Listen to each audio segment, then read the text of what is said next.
Okey, Assalamualaikum. Okey, hari ini kita akan belajar sains tahun 6.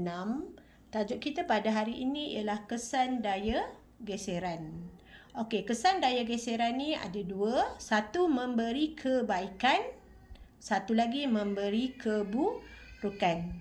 Okey, sebelum kita teruskan pelajaran kita pada hari ini, okey, murid-murid sila buka buku teks sains tahun 6. Okey, dan lihat muka surat 104, 105 dan 106. Okey, sekarang kita lihat kesan yang pertama, iaitu kebaikan daya geseran. Okey, Zafirah. Okey, tunjuk pensel. Okey, kamu boleh pegang pensel tak? Boleh pegang pensel ke tak boleh? Okey, boleh. Ada rasa nak terjatuh tak pensel tu? Tak ada. Okey, kenapa Zafirah kata dia boleh pegang pensel dan pensel tu takkan jatuh ke bawah?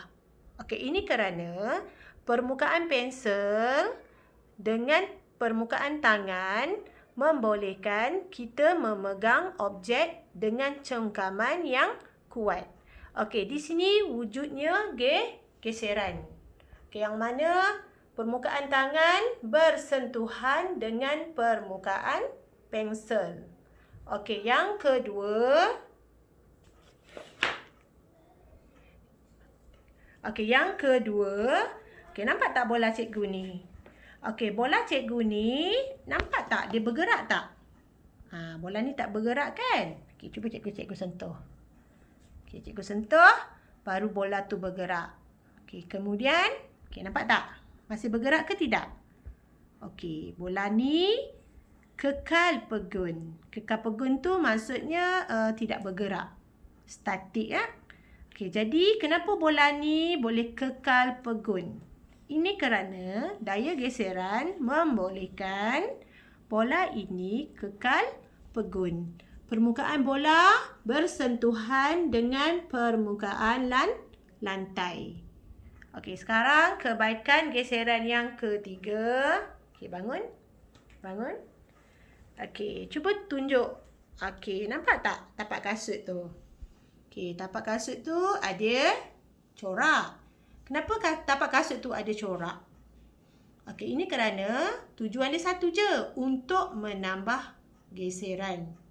Jadi, apabila kita memakai kasut yang mempunyai corak, kita akan berjalan tanpa tergelincir. Okey, cuba kamu gerakkan kaki kamu.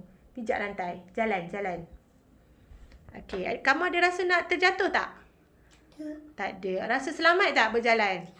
Selamat. Okey, itu kebaikan geseran yang ketiga. Okey, kemudian cuba lihat cikgu punya papan ni. Okey, papan ni nampak tak? Dia bersandar kan? Kenapa papan ni boleh bersandar tanpa tergelongsor? Okey, ini kerana apa? Ini kerana daya geseran membolehkan papan ini tersandar pada dinding itu tanpa tergelongsor. Okey, kemudian. Okey, cikgu nak tunjuk satu gambar. Okey, nampak tak ni? Okey.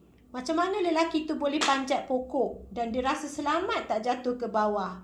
Ini kerana adanya daya geseran. Nampak tak? Okey ya. Daya geseran ni wujud apabila kita menyentuh permukaan. Ya, mesti dua permukaan yang bersentuhan. Jadi dengan adanya daya geseran, lelaki ini dapat memanjat pokok dengan selamat.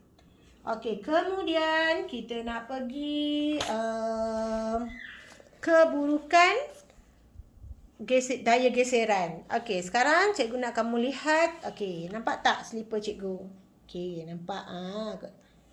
Okey, nampak tak? Dua selipar yang sama. Okey, satu lagi ada corak. Satu lagi ada yang ada corak, ada bahagian yang tiada corak. Okey, ini ialah keburukan geseran. Okey, keburukan geseran menyebabkan tapak selipar ni menjadi haus.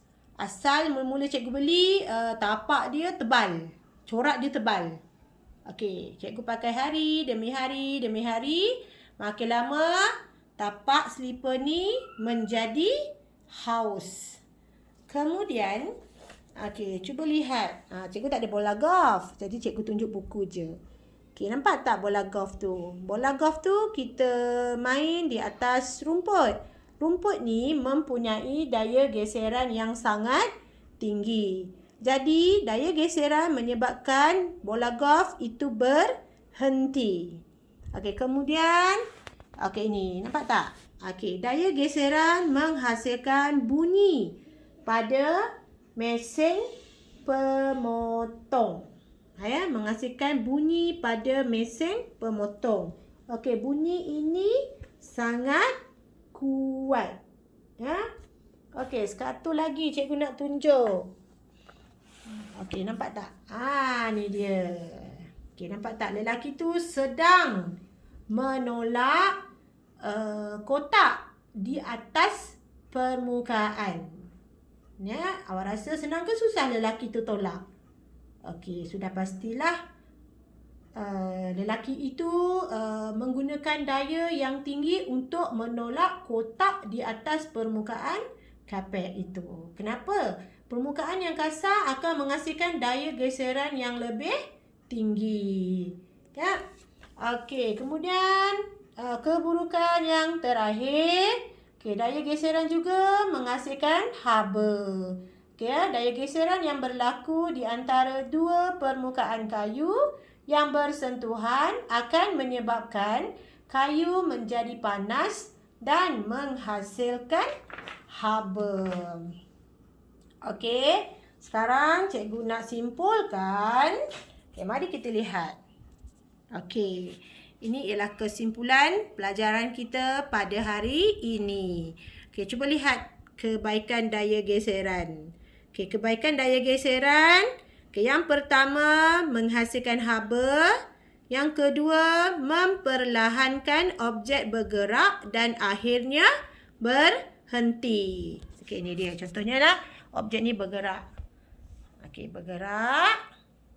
Kemudian, bola ni akan berhenti. Tapi dia berbeza dengan ini pula. Nampak ya? Ni permukaan kapet ni kasar. Cuba tengok. Macam mana pergerakan bola ni? Dia macam tu je.